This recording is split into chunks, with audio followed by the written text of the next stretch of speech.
and welcome back to the podcast. In today's episode, we have my friend and physiotherapist, James Lee. James is specifically a musculoskeletal physio, and we can get into what exactly that means and a whole range of other topics that I'm really hoping will help my audience today. I think James is actually my first ever physio on here, other than Joe Gibson, of course, but she and I focus so specifically on pelvic floor, and I think this one we're going to try and make it a bit more broad. So I'm really excited to have you on. Welcome, James. Hi, Chloe. Thanks for having me on. Of course. I'm so excited that you're here. James and I have been talking about this over the last couple of weeks, because James is a busy man and I've been trying to get him on because I'm desperate to have like quite a performance-focused episode come out, and he is the man to go to for that. Because when I say physio, and we will get onto this, I think people think of like, sports massage or like stretching exercises. Like James is a very brilliant specialist in what he does. And I've always been super hesitant to get like a physio on here because I think it's so visual what you do. And we've always been very nervous that it wouldn't really translate on a podcast, but we have talked about it. We formulated a plan and we're going to do our absolute best to educate and inform the audience today. So James, first and foremost, please introduce yourself and explain to my audience about what it is that you do and your job and your passions. Go for it. Thank you. So yeah, I'm a physiotherapist by trade. I did a sports rehabilitation degree in Twickenham to begin with, and then moved on to do a physiotherapy master's.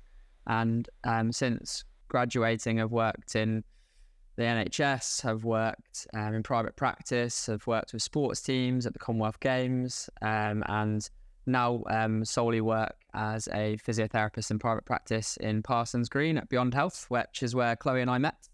And my role is more rehab focused, so less of the hands-on and massage side of physiotherapy, and more assessment from a movement perspective and strength perspective that then guides people to a return to whatever it is they love doing that they can't do because of pain or time off of doing that particular activity or sport.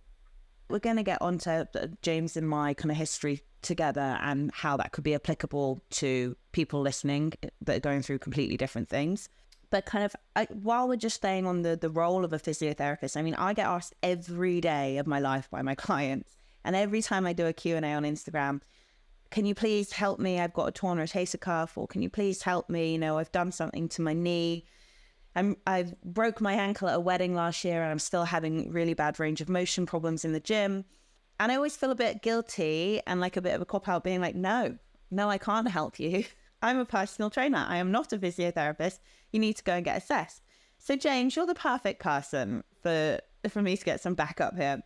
Can you please explain the different roles between a physiotherapist, how it's completely different from the role of a PT, even, specialist subjects, like I say, I had Jo on and she specializes in pelvic floor and you specialize in musculoskeletal things. Can you please talk about what is the role of a physio? Everything from, rehab exercises after injury or surgery, but also behavior changes of your clients and psychological support that you often find that you have to provide them, performance specific coaching. Can you talk about this, please? Yeah, of course. I think it's really important to start with that everyone understands their remit and the limits of their practice. And I think you'll find really good physiotherapists, really good personal trainers that will understand that. And it's important to have that separation and understand who's really good at doing what. And so from a physiotherapy perspective, we even within musculoskeletal physiotherapy, we can have separate roles that more define a niche in your practice or your level of experience that you've got. And that can be from the initial meeting with someone and the assessment process, whether that's through hands-on treatment, hands-on technique and assessment, to diagnosis and referral to the right consultants when it's needed to. If the injury or problem needs further investigation or management, it's important for us to understand how far we can take it and when we need to get the rest of the team involved. Then we sort of move into earlier movement and getting low level exercises that are suitable for the type of injury that you've got, that try and get you back into moving as quickly as possible to reduce any muscular wasting or muscles that don't want to activate as quickly because there's been pain around that area. And so it's important for a physiotherapist to help guide that process in a shared decision-making way with the person involved, because it's really important for us to educate the person we're seeing, so they have a full understanding of what the process is, what we're doing, why we're doing it, to reassure, to make sure that that we're giving some clarity and that it is safe to move, and to reduce any further compensatory movements or behavioural patterns that might change due to having an injury that will cause people to move differently or cause people to become more protective of certain movements or become fearful of movement. And so it's important for us to take on the role of not just someone that pokes or prods or gives out exercises, but to be a trusted soundboard that can answer questions that need answering in an honest way with good evidence to support it, and in a way that also informs you of your options. One thing I find really interesting, one kind of topic on everything you've just said, is that I was really surprised when I first started seeing Joe, who I was obviously seeing for a good couple months before I started seeing you. And I was always really surprised at how, especially at the beginning of our conversations when I would go in to see her, she was very much like, how are you? How are you finding, being pregnant? And then after having my daughter, how are you finding being a first-time mum? How's your relationship? Like, how's everything going? And there was such an awareness before we started talking about what was going on, with my body and what I needed to do in the break between seeing her. There was so much of an awareness of like that. A lot of that really comes after how the client is doing psychologically. And it was the same with you. When I started to see you, and we'd stand there and you'd be like, have you done your exercises? And I'd be like, no. And you'd be like, why? What's going on? And I'd be like, I'm so tired. I'm so overwhelmed. Like, I'm finding it really hard to like find my everything. Like, you find it so hard postnatally to find your life, your schedule, your priorities again. Like, I'm really stuck. And you're like, okay, that's okay. Let's go through them now. And like, I feel there's such an emphasis of the psychology of it. Do you enjoy that part of what you do? Do you find that quite tough? I know as a coach, sometimes I find it to be quite emotionally exhausting, especially if you go having one of those days that a lot of your clients have gone through something and you're like, oh my gosh. How do you manage that element of it? I think it's a really important point to make, because you on a busy day, you might come across 10, 15 people with different or similar issues in terms of why they can't engage with exercise, problems at home, or struggling to find time. And I think it's really important for us to try and, when we're approaching a physiotherapy management plan with someone, is to figure out what's realistic and lay out some foundations with them and understand why they can't commit to it, because we try and make it as realistic and as simple to follow as possible. And that's through the education, understanding, and that hopefully drives some level of accountability for the programs. But equally, that life gets in the way, and it's important for us to try and understand how we can make it easier to engage with, and why that person isn't able to complete it. And that might be finding the time. It might be something that just needs our guidance a little bit more. And it requires a good level of emotional intelligence from the physiotherapist to be able to be a little bit like a chameleon and adapt to the person that comes in. And that's what makes it personal in that sense. Is first of all, we're human. We want to interact with people, and I enjoy interacting with different people, and the challenges that come alongside that, which say challenges being how we can get the best result for that person and how well we can get them to engage in a program that gets them the best result, but also allows them to do it and have a life alongside that. What about like fear around pain and stuff? Because there's so much of what you do, and we are going to get onto this in a minute. I'm just really interested in this before we do. Like, if you have a client come back from, injury or surgery, and they're very nervous about pain in that area. And I saw it with James after he had his back surgery. Like, there was some real psychological trauma tied up in what happened to him. Does that play quite a role in you and your kind of clients? Absolutely. I think the more someone is fearful or protective of something, the less fluid they're going to move, and the more protective they'll be of certain movements, which might, let's say for back pain to begin with, it's very common. However, it is also very common that that's where the type of injury that people really struggle with from a fear and avoidance perspective. So understanding what they're scared of and why, and then always tackling it head on and discussing why and reasoning why it might actually be safe and be okay to move. Yeah, it's really interesting now when I see on James, because he did his, obviously it was, degenerative, but when he went, I threw a plastic bottle at him across the kitchen. I was like, think fast. And he went to bend down to get it. And that's when his back went. And he didn't stand upright again for months after that. It was awful. And now I see it so many times. If like our daughter drops something or he drops something on the floor, he looks at it and he always takes a beat. I see him like he has to kind of mentally prepare himself. He takes a deep breath and he bends down and gets it. But you do see how much of an impact that can have. Okay, so let's get into some actual kind of physicalities here. As we've kind of talked about, when I first came to you, it was because Joe had got me to a place postnatally where my body was finally ready to start lifting again internally. So let me ask you about where you start with clients in their return to training after injury or surgery. Can you talk me through what happens when you get a client who's now healed or is very much into the healing process, and how you grade their return to training and you build them up back into your sport? Because I know you do this with weightlifters, skiers, runners, cyclists. Is there a map that you follow a graded return to training? Yeah, so I think it would always start with a sit down and a conversation about what it is that person would like to get back to doing. And that can be, as you said, anything from I just want to be able to play football with the kids through to performing at an elite level. And so understanding that from the get-go really helps me and physiotherapists map out what might be the most appropriate and effective route to returning to that activity.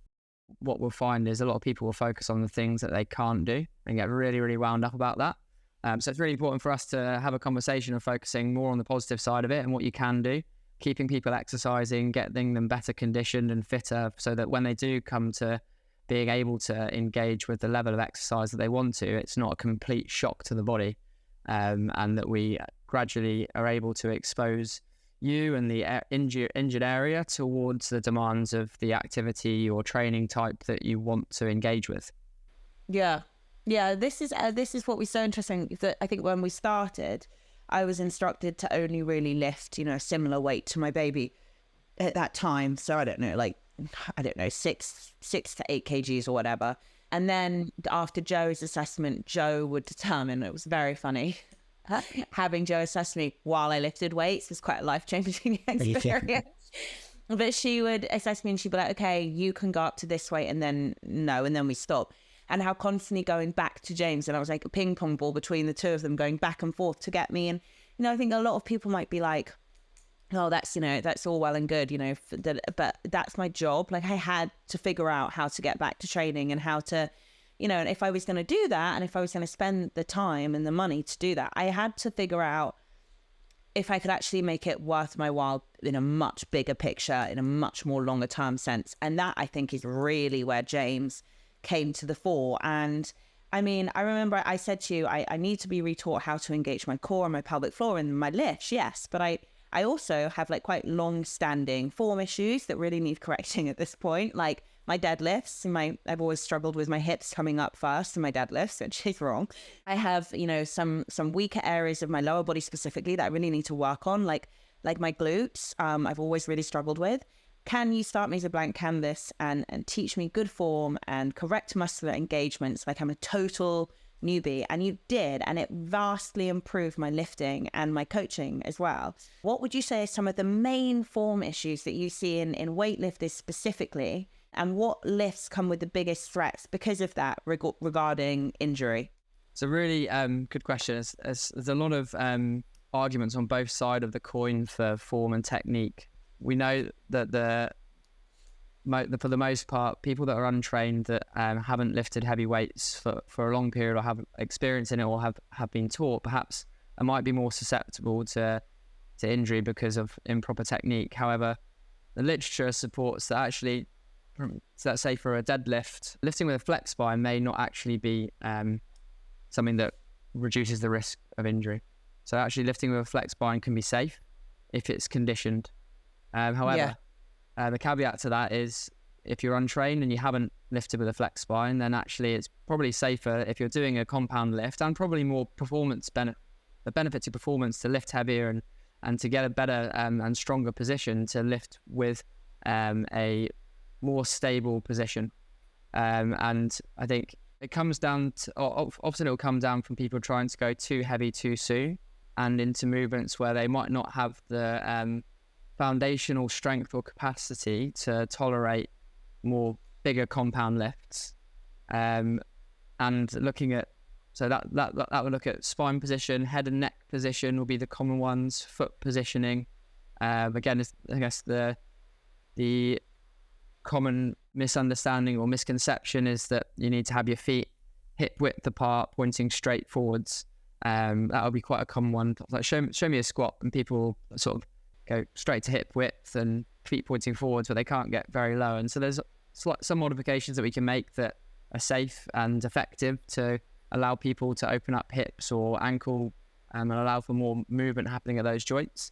And I think it's really important to, with all these things, is the key sort of, I guess the common denominator would be starting simple. Yeah. Speaking to someone that knows how to lift a weight properly, whether that's a personal trainer or a physiotherapist, wherever you are in your journey, whoever you're engaging with exercise, first of all, I think it's really important for anyone to be coached and have an understanding of what to do, what's safe, where some risks may lie, and how best to structure training so that you don't want to start deadlifting and then feel like you need to do it every day. Because it's not necessary. No, I love that. And you know what? Talk to me about foot positioning, because I remember vividly with you, and it was the first time I was going down into, I think it was a barbell back squat. So this is big, right? To move on from goblet to barbell back squat for me postnatally, I was like, oh my God, I'm finally here. And I was like, okay. And like I said to James, I want you to treat me like a complete blank canvas. Like I'm a total beginner. I have no education in this. What do I do?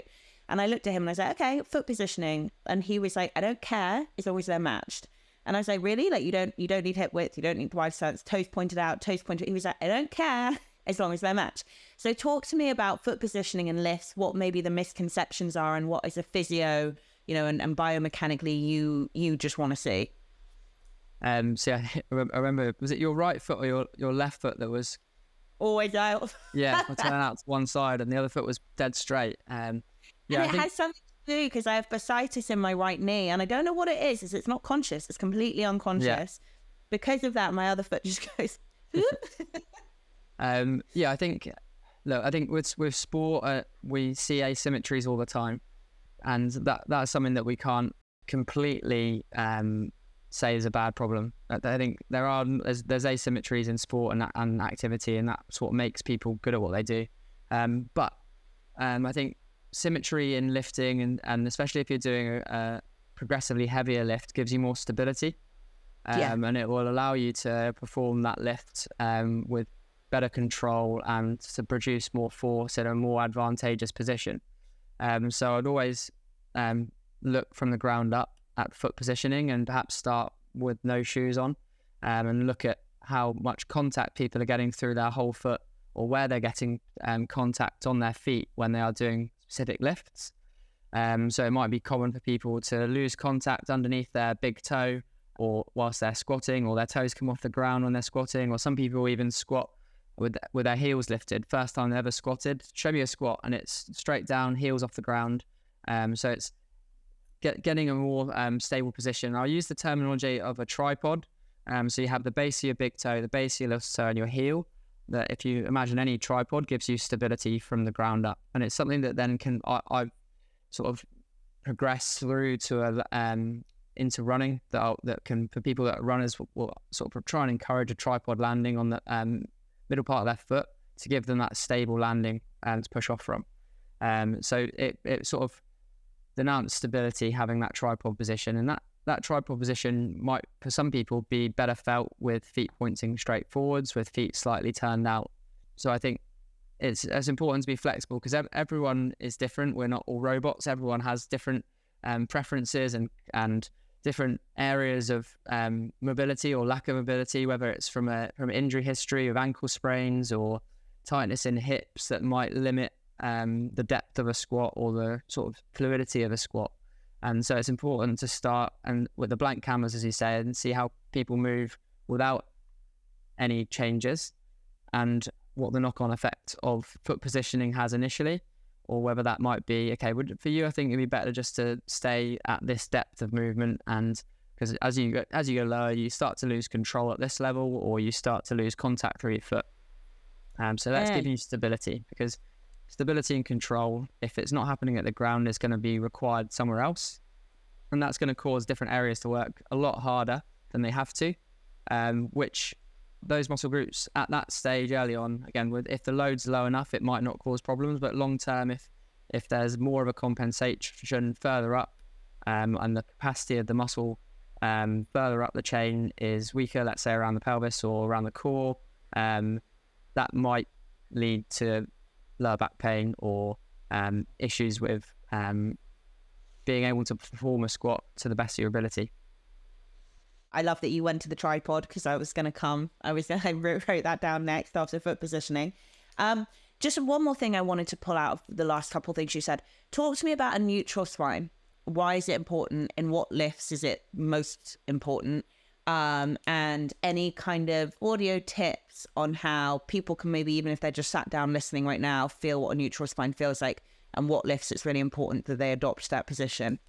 Neutral spine, again, similar to lifting with neutral spine or lifting with flex spine. I think it's important that everyone has an idea of what that feels like. Because let's say in a Pilates setting, it will be sort of quite an important go-to where you get better control around the pelvic girdle and around sort of the lower abdominal muscles and rib cage. From a pain and a movement perspective, I think it's really important to not be too concerned with being always in a neutral spine. This should be sort of only drilled really to find differences between lordosis and kyphosis, which is different lower back positions. There's an element of safety in lifting with a spine that is in its most solid position. Yeah.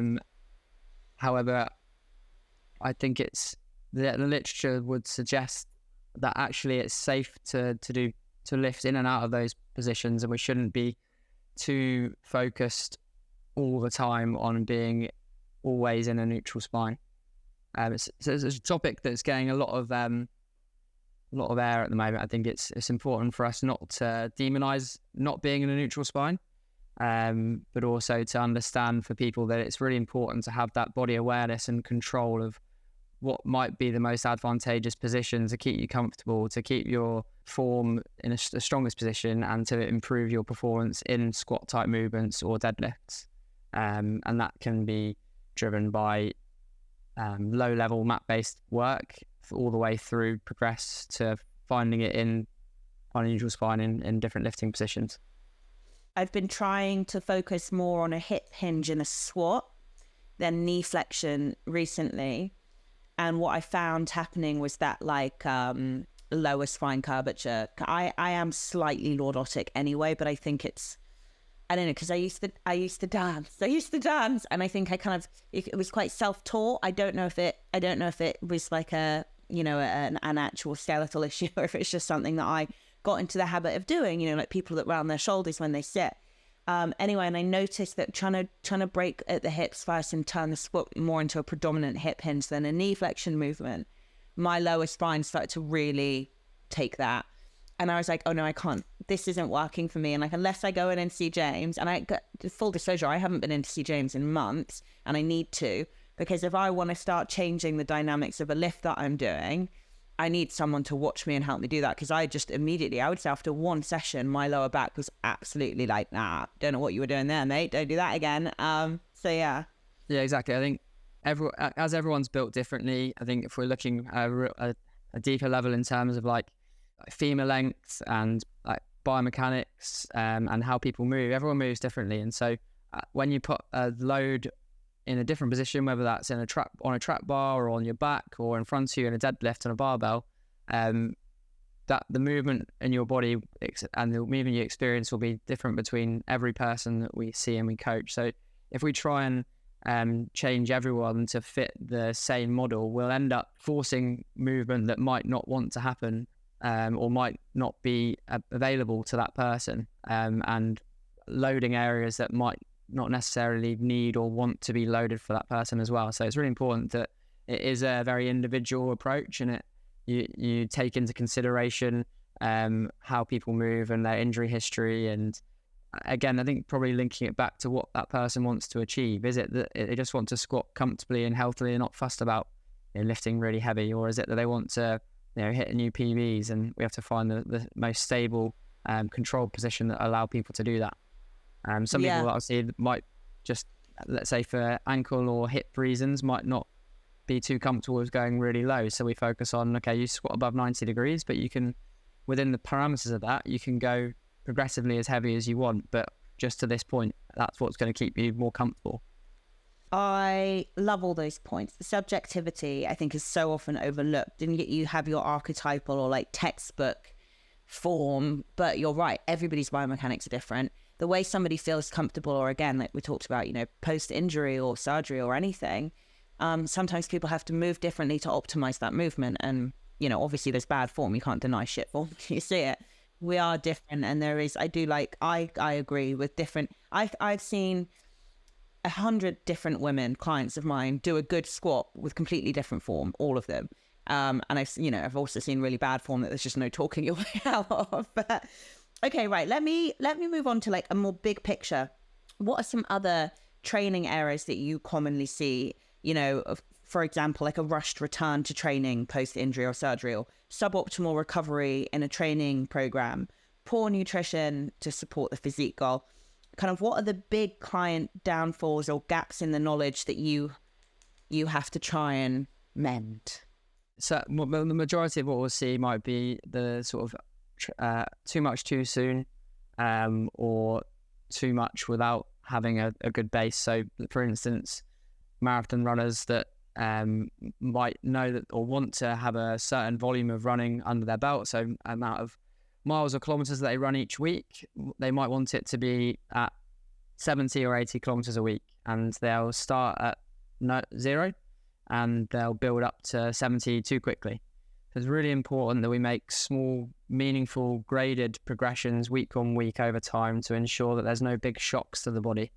Training volume is probably the biggest one, and then that can come down to a lifting and weightlifting perspective as well.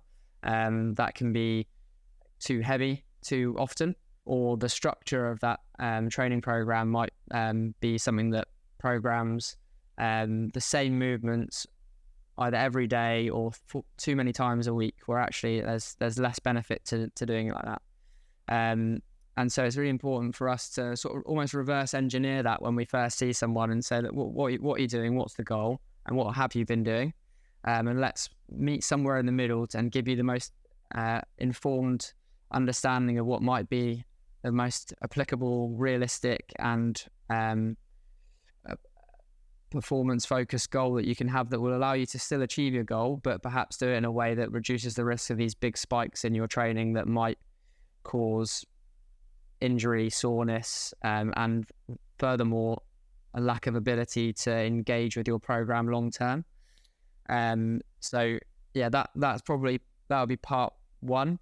The second part of that, as you say, is where recovery sits on that. So some people might not want to take rest days. They'll be self-proclaimed exercise addicts that need to do something every day and need to train at a high intensity every day.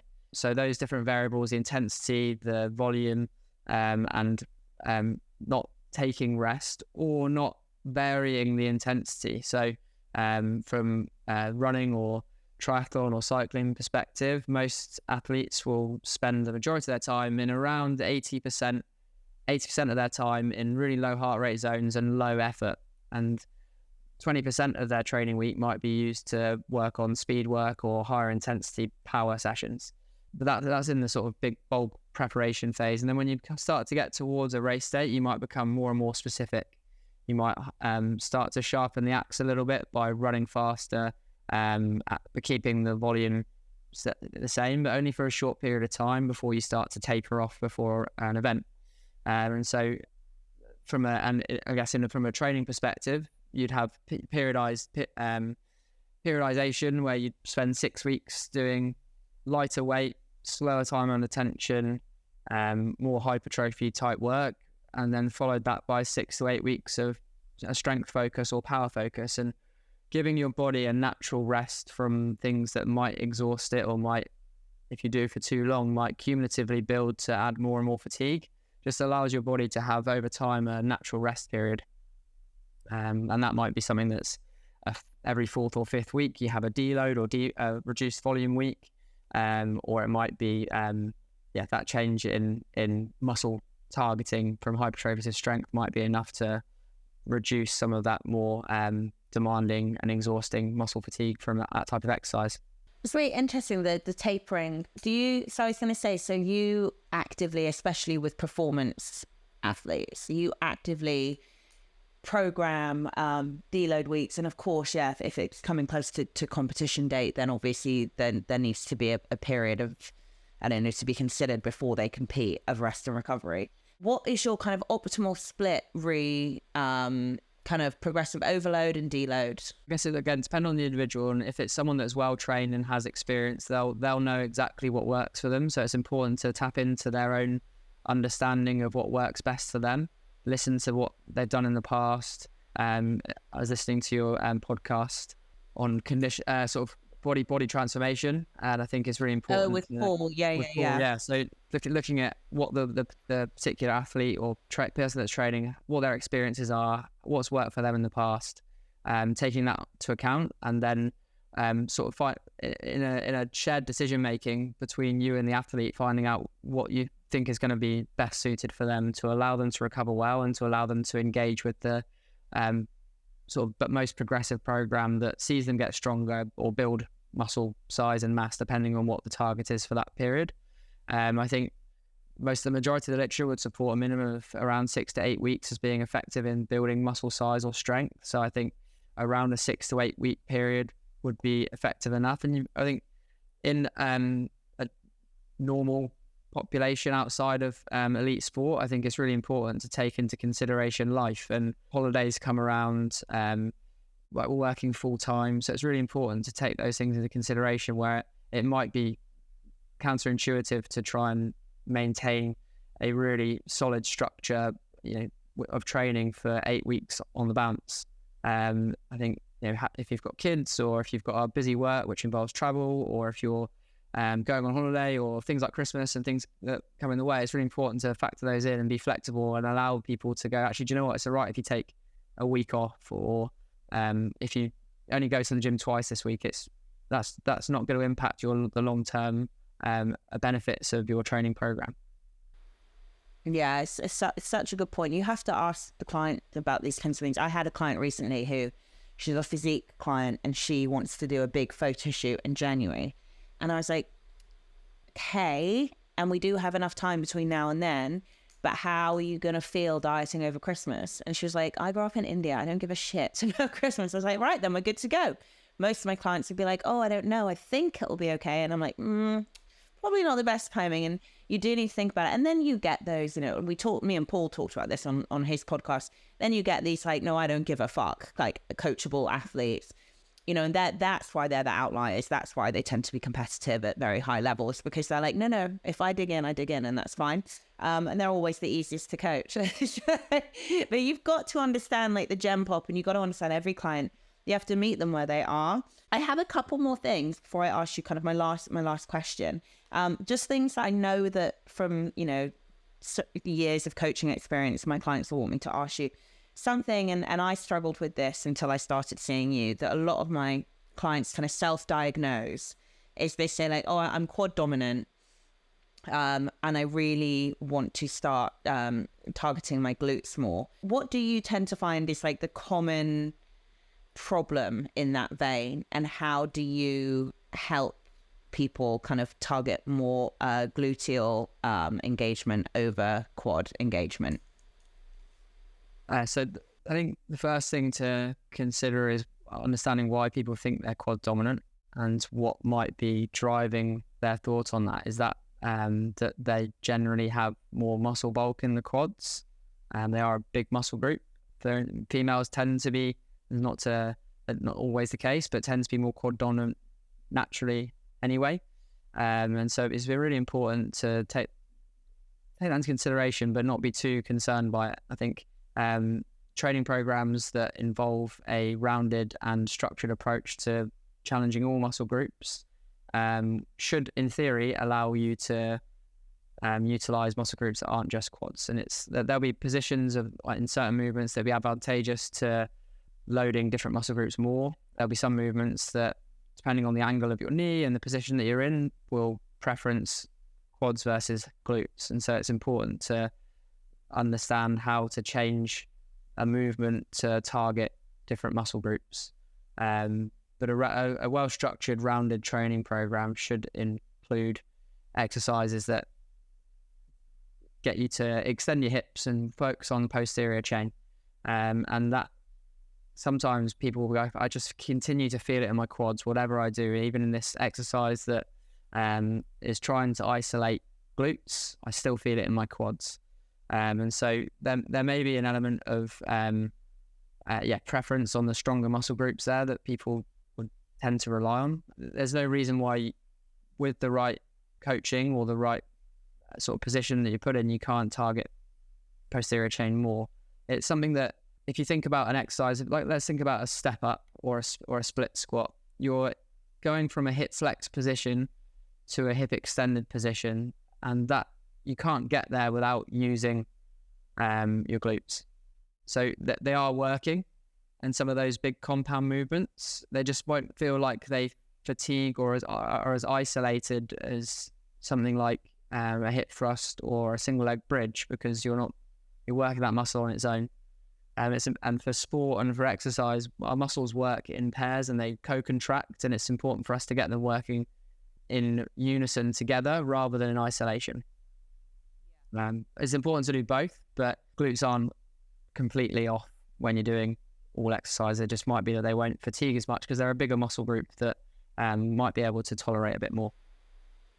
You see, especially now on Instagram, you see all these people like shouting about form, and there's a lot of, I guess evangelical bashing like from people who I don't entirely agree with all the time. And I do think that, like, while that's great to get people to think about different movement patterns and think about different flexion and extension and how to get different muscles working, and I really like it as like a thinking point, I think if you really are struggling with something, go and see a physio and say, hey, I've been training for 3 years and I still have this issue.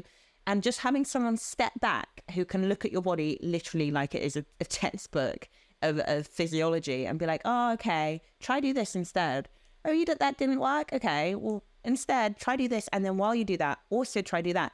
And eventually you'll get there. Like, it took me and James like a couple of corrections on a split squat for me to finally be like, ow, I felt that in my glute for the first time ever. And again, like, I'm a qualified PT. I'm quite good in my body. I'm quite physical, balanced, strong, aware, physically aware.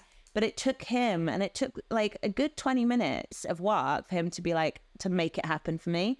So I honestly cannot recommend it enough, especially if this is something you're really passionate about or do for a living, just going to see someone and being assessed.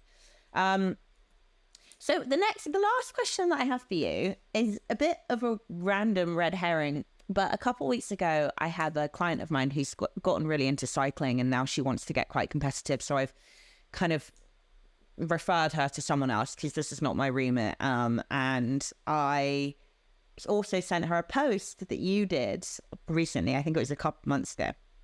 And she messaged me back and she said, I have no idea what I just read. I don't know what I just read. And I was like, well, you're soon going to learn if you want to go into competitive cycling. But it kind of, I don't know, when I was writing your questions, I thought that could be fun and helpful for my audience. So I wanted to do a bit of a quick fire round with you on terminology, and there's only 5 of them, and I feel very confident you'll be able to knock it out very quickly. But I wanted to ask, okay, so the first one is, what is the difference between aerobic and anaerobic exercise? So aerobic exercise, and this is cardiovascular exercise. You could include some low-level circuit type exercise as well as aerobic, because you're not working to exhaustion. You're using the aerobic system, which utilizes more oxygenated blood, and is a sort of, if you're thinking about it in a comparison to anaerobic exercise, aerobic is the easy stuff that you can do forever, like walking, cycling at a lower intensity, running at an easy pace, swimming, all easy paces that don't require you to involve your anaerobic system, which is the other side of that, with sprinting, high intensity efforts, less availability of oxygen for those efforts. Okay. Explain the different heart rate zones and how they dictate different uses of energy within the body. Heart rate zones can be measured through, well, firstly, you need something that can measure your heart rate. And the sort of the truest and the most scientific side of it will be doing it against having blood lactate taken. You find your different training zones based on where your lactate changes. But without that, you'd maybe put them in as five zones, where you have zone 1 or zone 1 that's really easy walking. Heart rate is below a certain level, depending on if you're able to measure it. But if you're not able to measure your heart rate, you don't have a heart rate monitor, then it's things that you can do that really don't break a sweat walking, where you can hold a conversation, and that you are you're not accumulating lactate that's going to induce fatigue when you start to go into more high intensity work. Zone 2 would be similar, but just maybe a little bit more. You can still hold a conversation of maybe 15 words, and depending on your age and your maximum heart rate, you might be able to, you'll be exercising with a heart rate below 130, 140, if not a little bit less, depending on the person and their age. And that, again, involves activities that might be sustained efforts but at a low intensity. And sort of zone 1 and zone 2 is where the majority of cyclists or runners or triathletes might spend the majority of their training blocks when they're building volume, so that there's less risk of injury and less risk of overtraining. And that when you want to turn on the intensity into your sort of zone 3, 4s and 5s, then you've got the physical capacity to tolerate sustained efforts at that level. Zone 3 is aerobic, and it's also above the second lactate turn point if you're looking at how a lactate graph builds when you're testing blood lactate, but we won't go too deep into that because it's probably not hugely applicable to everyone. But it's sort of, you go for a run and it helps you out a little bit, and you can't hold a conversation of over 15 words, and you can sustain that for maybe up to an hour, if not a little bit longer, depending on the person and how fit you are and the activity that you prepared for and how long you've been training. You might be able to sustain that for a lot longer. It's sort of in some respects seen as a little bit of a dead zone for training, especially if you're doing endurance sports, if you're training in that aerobic area. So you want to try and spend the majority in zone 1 to 2, and then flickers of zone 4 and above when you need to, and that's 20%. Zone 4 is sort of your more tempo and threshold efforts, which is like really it's where you want to turn the speed and the intensity up. For cycling, it might be at FTP, or your power on the bike, or it might be at intensities that are above that, where you can't talk, you're pushing yourself quite hard, but it's not maximal. And then zone 5 is max effort, pushing yourself as hard as you can into the red zone and up towards maximum heart rate that can only be sustained for short periods. But again, if you're a trained individual that's been training for a long period of time, you might be able to sustain it for longer.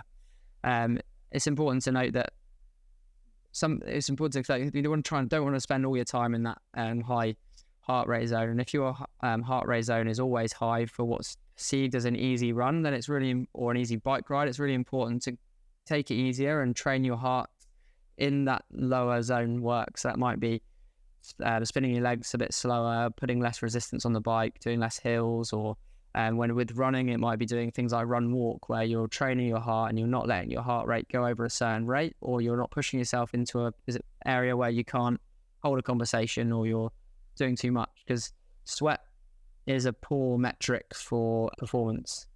It's really important that we don't try and push it to complete exhaustion all the time. One, because the risk of injury will increase substantially the more you're in that zone, the longer you do it. Yeah, and also lack of enjoyment. Yeah, exactly. Well, it's depending on who you are, some people love it. Yeah, that is fair to say. Well, okay, so in layman's terms now, so we don't need to get too deep into this, but I love it that you already went there, and this is my next one. What is lactate? Lactate is a product that is made by the blood that is a biomarker of fatigue. It comes along and it introduces itself when the effort is past what's sustainable for long periods. So let's say you've gone out you've had breakfast and you've used that to fuel your run or your activity. The lactate is the body sort of turning that fuel into energy. But the more you push yourself, the more the lactate builds up, and the more lactate that builds up, there's only so long that's going to be sustainable. So it's important, and a lot of elite athletes, so triathletes or cyclists or runners, will be constantly monitoring their lactate build up to make sure that they're exercising in a level that doesn't build up too much lactate, that doesn't accumulate too much fatigue, or too much fatigue that means that the efforts aren't sustainable. And they can then recover better and then go for longer. And it's something like with any training program, the more you work in an easier zone without building up lactate, the more you'll be able to work for longer in that zone, or you can sustain harder efforts without the buildup of blood lactate. When you say that they monitor it and then they program their training based on their responses, they do that in a lab, right? And then they take that forward. Yeah, so you can do lab testing. If you look at some, there's quite in triathlon, a couple of Norwegian guys that, and a lot of triathletes now, if they've got access to it, they'll be doing it. You can buy your own kit and test your own blood lactate and do it within the session out on the road on the bike. So this is going to be like the new fad thing. It's going to go from like specifically for athletes to now some dickhead is going to write a book and say everyone should be doing this for some nonsense reason. I can see it coming. In the lab, what they'll do is they'll be measuring your heart rate at the same time and the power output. Let's say for cycling, you'll be on a bike that can measure power, and you'll have a heart rate monitor on your chest that will be able to accurately give heart rate zones. And so they'll measure your blood lactate at different intervals and different stages. And then they'll correlate your lactate turning point 1 and 2 to the heart rate and the power efforts that you're putting out on the bike or when running, for instance. And then you'll use that as your training guide for that particular block of training to gauge where your training zones actually are and where you're building up lactate. And the idea is that you build sustained power or sustained efforts. So as you get fitter, you should be able to work at the same intensity but for less heart rate cost, which also comes alongside less lactate buildup. Okay, what is VO2 max? VO2 max, it's the maximum rate of oxygen that your body is able to use during exercise. So the fitter you are, the higher your VO2 max will be. Okay, honestly, James, thank you so much for coming on today. I really appreciate it, and I had such a good chat with you. And I know it's tough when we want to try and make it as digestible and easy to understand to the whole audience as we can. And you are so well schooled and well educated in what you do. And also, you get into what you do because if you're anything like me, you're a bit of a geek about things and you really want to be like, go all, full-blown science. But you absolutely smashed it. And I really enjoyed that. All my listeners out there, if they want to find you, where can they find you? I'm on Instagram. I use it a little bit less now than I used to, but I'm at Rehab James. But I'm based in London and Parsons Green at Beyond Health. And so we do both in person and virtual sessions. So happy to catch up with anyone if they want to have a chat about training or injuries or whatever it might be. Yeah, I cannot recommend him enough. And everybody else listening, if you liked this podcast episode or any of them for that matter, please please subscribe, please leave a review, rate. It really, really helps. Thank you all so much. I will be back next week with another brilliant guest, and I'll see you soon, James. Thanks for having me, Chloe.